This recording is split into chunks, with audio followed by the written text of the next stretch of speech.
Yes, my people. Yes. Back again with another video. It's the football bias with your boy Thebe.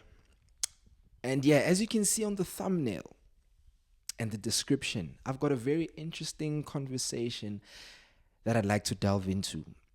So thank you, firstly, for your eyes. Thank you for your ears. Just bear with me. Take a ride with me on this. So why is Bukayo Saka such a divisive figure? Something I've been asking myself for a while.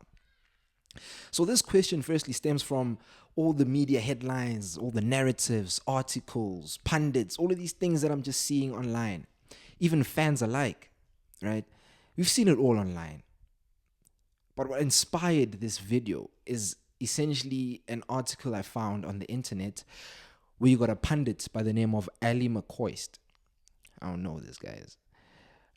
He came on to say that Bukayo Saka is not world class. Now he, like all of us football enthusiasts, we're all entitled to our own opinions. But where I had a problem with this McCoist guy is that he goes on to say that Saka is not a top player and he doesn't get into City's starting 11 and would not replace Doku or Grealish. So let's pause right there for a second, right? He means to tell me that Jeremy Doku, the same guy who can't drop a good performance against a fullback under the age of 30, and Jack Grealish, who, let's be honest, is the biggest flop of 100 million that you'll see. But he gets a buy because he chugs beers and he's got a big potris. So if for those who don't know, a potris is your calf muscle, right? But beyond that, right, I'm going to strip my bias out of this.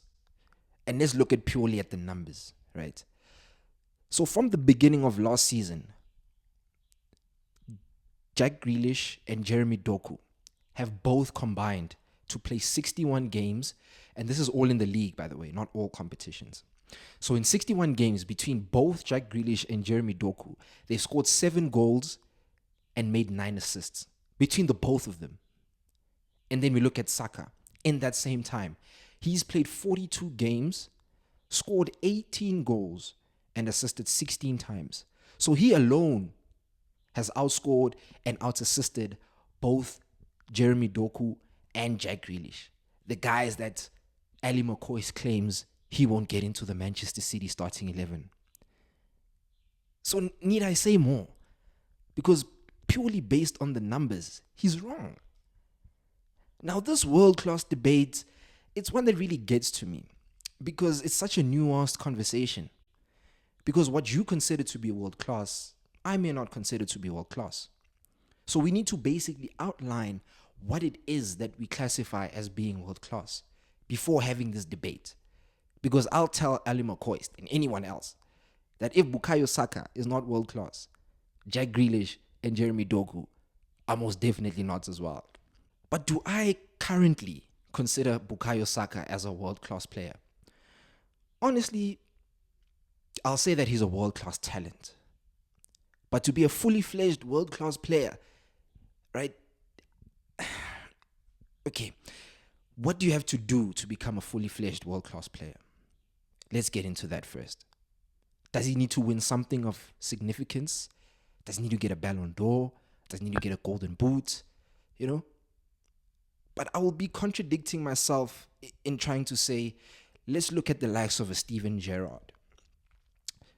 Undoubtedly a world-class player for Liverpool. But he never won a league title. Does that mean he's not world-class? Yes, he won the Champions League, a few cups here and there. But if you look at the overall trophy cabinet, you wouldn't say that's world-class. But that's another debate on its own. So let's bring it back closer to this generation.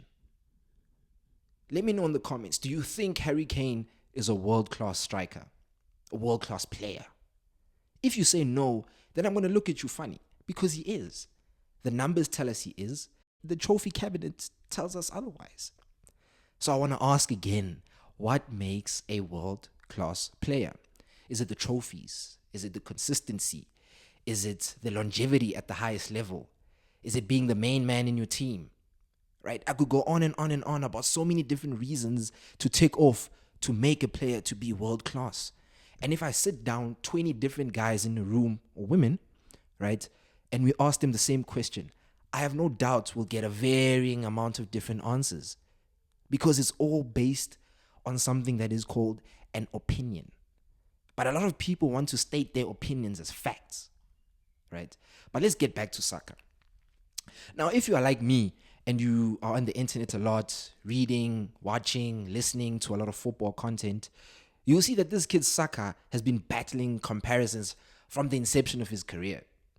When he was starting out as a left back, Man United fans were telling us Brandon Williams is better. Now you may ask me, who's Brandon Williams? Exactly. So like over the last few seasons, we've seen them. Saka compared to Rashford, compared to Foden, compared to this, compared to that, compared to Rodrigo. And now the new thing is comparing him to Cole Palmer.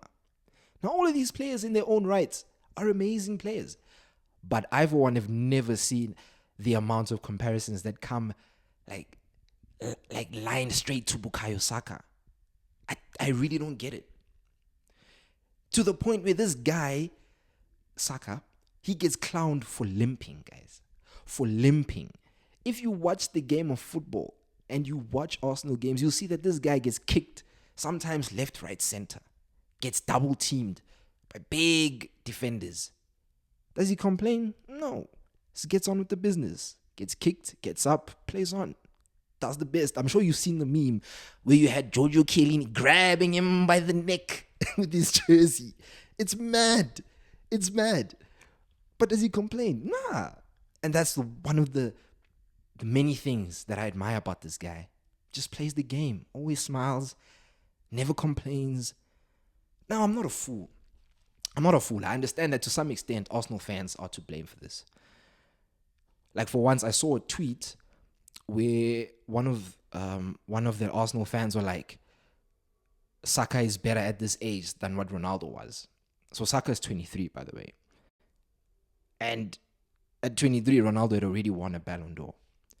So Arsenal fans need to like calm down at times, like just relax. But I also believe that the reason why they're gone like this is because Arsenal fans have been the butt of the joke for so long, for the longest of time. And people can't stomach the fact that Arsenal fans now have chest. They've got players like Saka, Saliba, Gabriel, Odegaard. You know, I can go on and on. It's been a long time before Arsenal players have had the chest to name these kinds of players, to have pride, to go to bat for their players, right? So it's very clear to see that now they are just very overconfident and then tend to come out with these outlandish claims. I get it. But I believe that also when we watch this guy, when we watch this kid, dude, we watched him from a young man coming into the game, a young boy in actual fact, wearing number 87, making his Europa League debut. And we were like, who's this kid? Fast forward, 6, almost 7 years? Young Player of the Year, 2-time Ballon d'Or nominee, 2-time England Player of the Year, and now he's captaining Arsenal in the absence of the main guy. Like, it's mad what he's gone on to do. So just to go back to the question at hand, why is Bukayo Saka so divisive? To a certain extent, there's a tinge of racism that I smell there. Essentially, the point that I'm trying to land here is that this guy is one of the greatest young players that we have in our generation currently right now. And the fact that he's always making headlines for all these dumb conversations, quote unquote dumb conversations, just leaves a sour taste in my mouth. Because I watch him play every week. I see what he brings. And then when you see people making these random comparisons and jokes and all these things, and I get it, you know, we're in the social media age. Everybody wants to farm engagements. Everybody wants to get clickbait. Everybody wants to, you know, say outlandish things just to get a reaction. But one of the reasons why I started making, or I want to start making football content like I already am, is because I want to be a mouthpiece for sense. I want sensibility to come back into the game.